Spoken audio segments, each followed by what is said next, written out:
At para bigyan po tayo ng latest update sa mga paghandang ginagawa ng gobyerno, sa inaasahang pananalasa na mas pinalakas na bagyong Julian, makakasama po natin si Dr. Edgar Posadas, tagapagsalita ng Office of Civil Defense. Sir, magandang umaga po. Audrey Guriseta po ito ng Rise and Shine Pilipinas. Ay, Audrey, magandang umaga at magandang umaga sa lahat ng tagapakinig at tagapagpanood niyo, sir.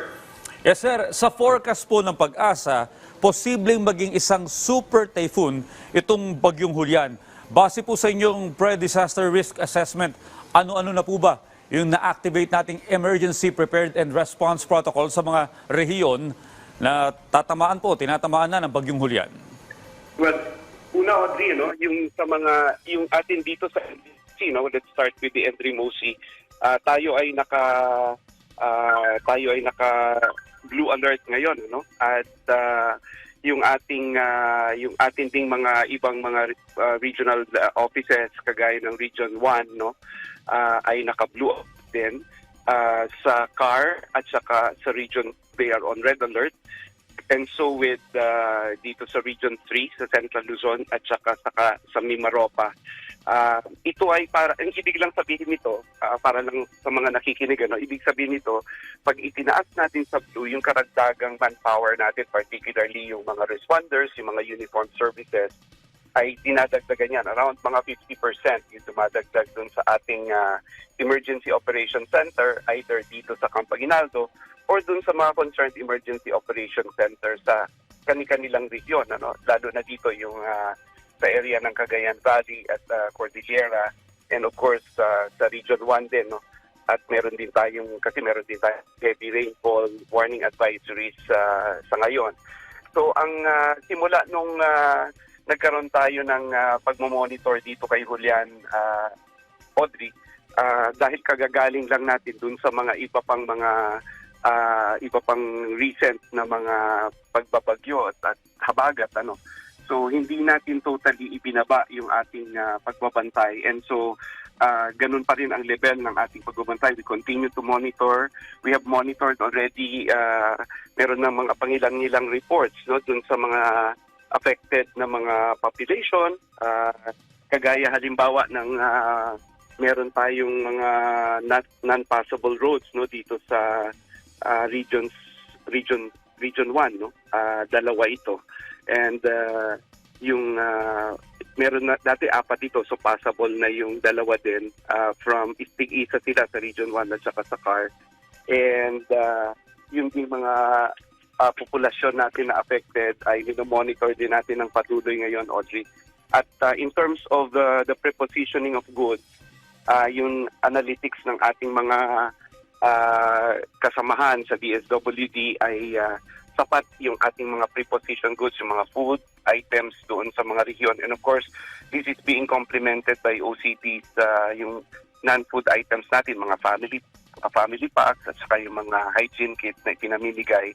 At isang pag-uutos sa atin palagi ng ating Pangulo, ni Secretary Teodoro at ni Yusek Nepomuceno, yung palaging makipag-coordinate doon sa mga lokal na pamahalaan, sa mga local chief executives, at i-offer yung tulong na pwede naming mai-offer in terms of ganitong mga sitwasyon. Of course, we complement yung mga efforts din ng ating mga lokal na pamahalaan kasi sila ang first responders, and they try as much as possible initially to address yung mga pangangailangan ng mga kababayan natin pag may ganitong sakuna, Audrey. Okay. Well, sir, doon po sa mga matinding tatamaan ng bagyo, handa na po ba yung ating mga evacuation centers? Sapat naman po ba yung mga evacuation centers sakaling magpatupad ng preemptive at mandatory evacuation? Oo, Audrey, kasi yung ating isa rin yan sa ginagawa natin. Ginagawa tayo ng inventaryo of this, lalo na sa ating mga regional offices concerned. Tinitingnan din nila sa pakikipagtulungan ng DSWD, ng DILG, at ng iba pa nating mga ahensya na miyembro ng mga konseho. Tinitingnan natin na may sapat na ligtas na evacuation centers. Pangalawa, yung napoprovide natin yung pansamantalang pangangailangan ng ating mga kababayan kung sakasakaling pansamantala silang lilikas dyan, to include yung mga medical needs nila, hindi lamang for treatment but to include yung availability ng mga doktor at ng mga medical teams para i-provide din yung mga example, yung mga maintenance meds, and pangangalaga dun sa ating mga kababayan, yung mga may special na pangangailangan, yung matatanda, yung buntis, yung bata, yung mga may sakit, ay tinitingnan natin lahat yon para masigurado na ligtas sila doon sa pansamantalang tirahan nila sa mga evacuation centers, Audrey. Well, sir, kamusta naman po yung kahandaan ng mga rescue units? Lalo po hindi biro itong forecast ng Pag-asa na posibleng maging super typhoon itong bagyong Julian. Oo, from the start, Audrey, kasi pag nagtataas tayo ng alert, nagpi-meeting din, nagpupulong yung ating response cluster sa pamumuno ng ating DSWD because they are in charge of response and early recovery. So, pinupulong nila yung mga yan and then nagre-report lahat ng mga ahensya, organisasyon, mga opisina na may responsibilidad para pangalagaan, lalo na yung pagre-responde, yung tinatawag natin na Search, Rescue and Retrieval Cluster. And ito ay lalo na yung ating mga kaibigan sa uniformed services. So lahat sila ay naka-alerto ngayon base doon din sa mga alerts na binanggit ko kanina, from red and blue. Dito sa Campanado, naka-blue alert tayo para masigurado natin, matutukan natin yung mga kaganapan at yung even yung mga response needs, kung kinakailangan, we have readily available teams to deploy doon sa mga areas na yan. Pero sa ngayon, we were told na doon sa huling pagpupulong na sapat pa naman ang kanilang kahandaan, sapat yung mga logistics and resources nila doon to include yung mga rescue teams nila at yung mga assets ng ating pamahalaan. Kung kinakailangan, pwede nating ma-deploy yan para at least agaran yung ating pagresponde.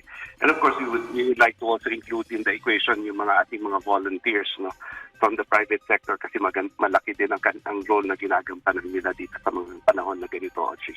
Okay, sir, doon naman po sa mga lugar na ang kabuhayan po ay nakasalalay sa agrikultura, kamusta po yung ginagawang paghahanda doon at saan po ito, sir? Sabi ko nga, ito ay hindi lang natin ngayon ito pinaghahandaan. On the whole, several months back, tayo ay inutusan ng ating Pangulo to prepare for La Nina. And ito yun. We are expecting more and more of this. Tayong malalakas na pag-uulan, mga pagbagyo. And maganda rin kasi hindi tayo totally pinababa yung ating pagbabantay. And to include itong mga kabuhayan natin, yung suporta na ibinibigay ng ating Department of Agriculture, patuloy naman sila nagkakandak ng assessment, patuloy sila nagbibigay ng tulong in whatever way. May mga packages sila na itinutulong sa ating mga magsasaka. At para hindi naman masyadong yung impact kung sakasakaling mananalasa ito, lalo na dito sa parte ng Northern Luzon, Audrey. Panghuli na lamang po, sir, ang inyo pong paalala at babala sa ating mga kababayan, lalo na doon sa mga residente ng tatamaan ng bagyong Julian. Opo, medyo malakas nga po ito. Malakas ang ulan, malakas po ang hangin. Meron tayong tropical cyclone wind signal number 4 na nakataas ngayon. Ibig sabihin po talagang medyo devastating yung hangin nito. At hindi po walang bahala.